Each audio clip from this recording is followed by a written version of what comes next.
pour aller voir où Jésus est né, et ils sont fatigués, et lui il dit, la jambe me fait mal, mets la selle, la jambe me fait mal, mets la selle à mon cheval, pour que je monte sur le cheval, ça sera plus facile.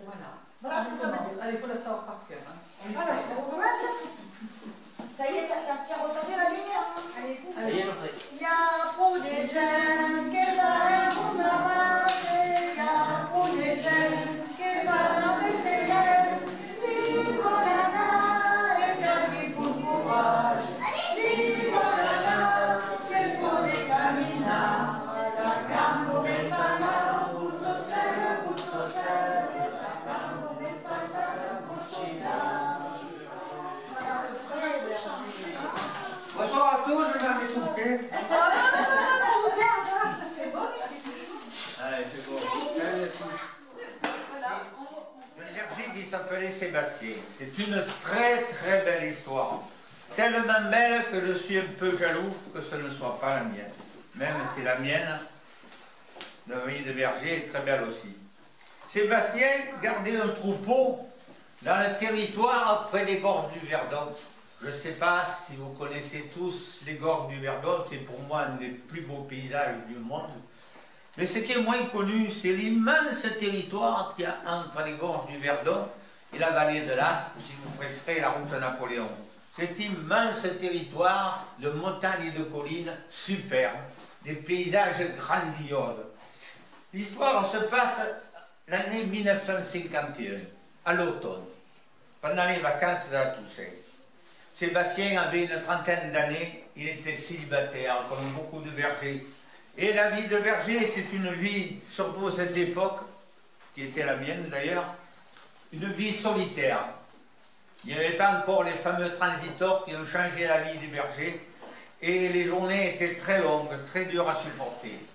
Mais Sébastien habitait un petit village complètement abandonné, seulement sa maison était encore debout, où il habitait. Et ce village, bien qu'isolé au milieu des montagnes, était desservi par une route empierrée.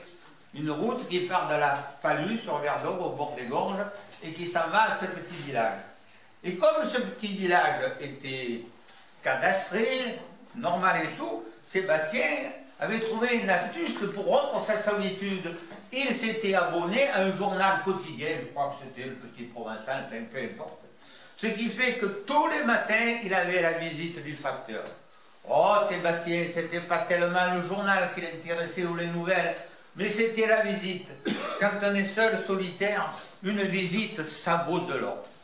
Et puis, il avait une deuxième astuce, c'est que 3 ou 4 fois par an, il recevait la visite des colporteurs. Vous savez, ces gens-là qui sillonnent l'accro et les collines, les endroits isolés pour vendre ses habits inusables, pantalons de velours, vestons, casquettes, etc.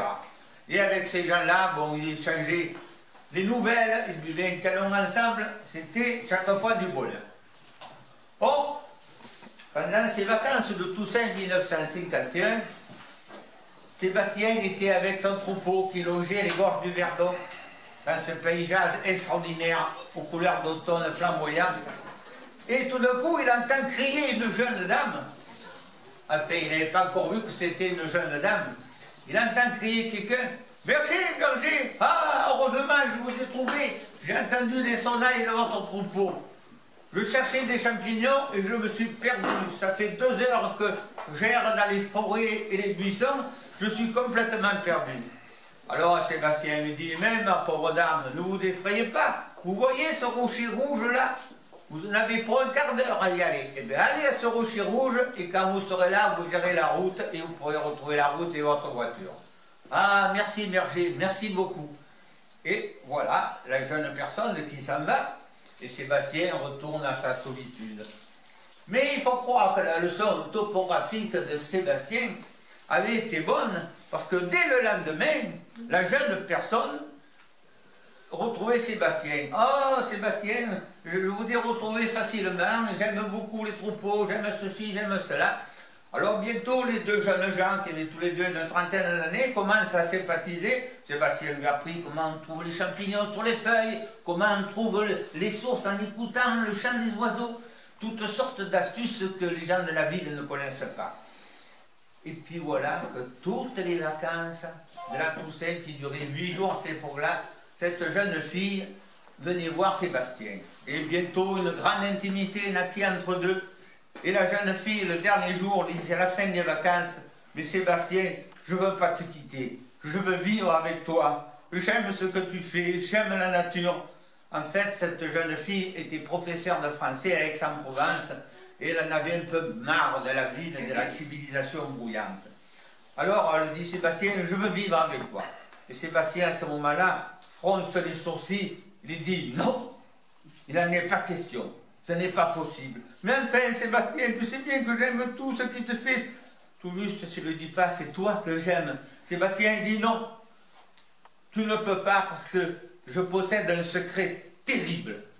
Et si tu apprenais ce secret, tu me haïrais, tu ne voudrais plus de moi. Les pleurs de la jeune fille, rien n'y fit.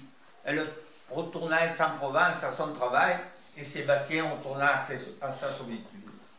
Quelques jours plus tard, Sébastien avec son troupeau, essentiellement des brebis, quelques chèvres, toujours dans ce même quartier magnifique mais difficile pour le pâturage. Il entend à nouveau des cris, mais cette fois, ce n'était pas une jeune personne, c'était une de ces cabrettes qui était tombée dans le ravin et qui était dans les buissons, ses cornes emmêlées dans les buissons, elle n'arrivait plus à sortir. Alors Sébastien, qui aimait ses bêtes par-dessus tout, n'écoute que son bon cœur, il descend, mais c'était très escarpé. Il arrive enfin à la cabrette, il la sort des buissons, et celle-ci se sauve comme un chamois, comme sont presque les chèvres, et retourne au troupeau.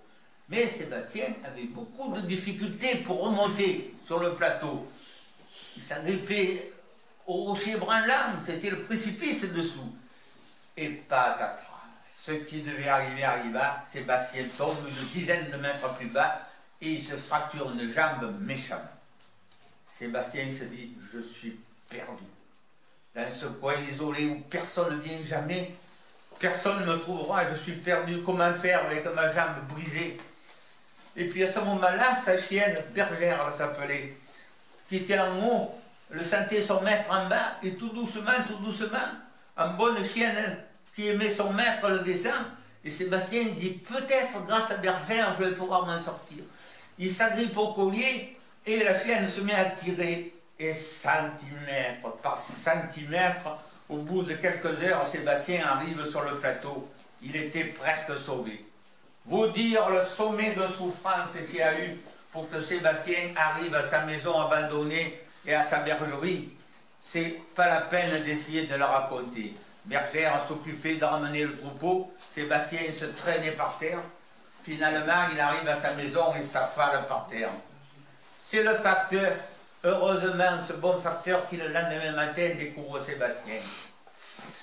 Alors évidemment, il prévient le secours. Sébastien est emmené d'abord à la Palue, puis là les pompiers l'emmènent à l'hôpital de Digne. Et il dit au facteur, surtout faites le nécessaire pour que quelqu'un vienne s'occuper de mon troupeau, de mon chien, de ma maison. Il dit, t'inquiète pas, on s'occupera de tout. Sébastien, à l'hôpital de Digne, était bien soigné. Et enfin, les remplaçants, les responsables, arrivent à la maison de Sébastien. Et là, ils découvrent tout de suite le terrible secret de Sébastien. Les journaux qu'il commandait et qu'il recevait tous les jours, il y en avait des dizaines, des centaines peut-être empilés au bord de la cheminée, encore pliés avec la bande d'expédition.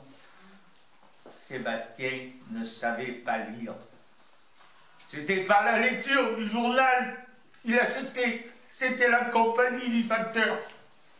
Et les habits, Sébastien n'avait que des habits rapiécés.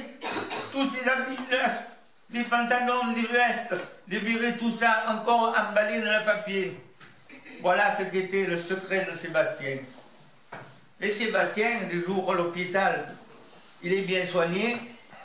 Presque 2 mois se sont passés et on arrive à la veille de Noël. le même jour comme aujourd'hui. C'est pas extraordinaire mon histoire. Et il dit, je ne veux plus rester à l'hôpital, mais il faut encore me faire de la rééducation, tout ça. Non, je m'ennuie, je veux retrouver ma maison, mon troupeau. Alors un ami l'emmène. Il dit, il rejoint les gorges du Verdon, il arrive à la Palue, ils prennent cette route empirée, la montagne, longtemps, ils arrivent à un sommet d'un petit col, et Sébastien dit à son copain, arrête-toi là, je veux rentrer à pied à ma maison. Comme tu voudras, bonsoir, merci pour tout. Et son ami s'en va avec la voiture, et Sébastien voit sa maison en bas dans le vallon, avec de la fumée qui sortait de la cheminée. Ah, mon remplaçant, il fait du feu. Et Sébastien commence à descendre, et puis tout d'un coup, un aboiement de chien le fait longuement tressaillir. Oh, et Sébastien de bergère!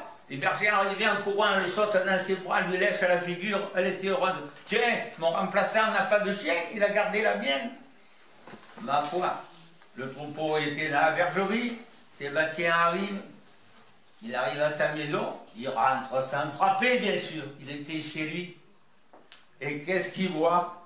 Assis près de la cheminée, la jeune fille, qui s'appelait Rosaline d'ailleurs, j'ai oublié de vous le dire, et qui se lève disant « Bienvenue chez toi Sébastien, joyeux Noël !» Oh, ton secret n'était pas si terrible.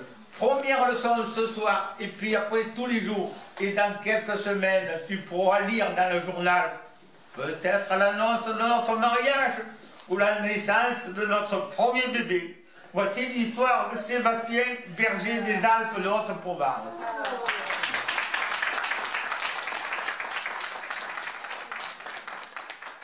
Alors maintenant,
et les Pastoraux, vous ne connaissez pas? Je sais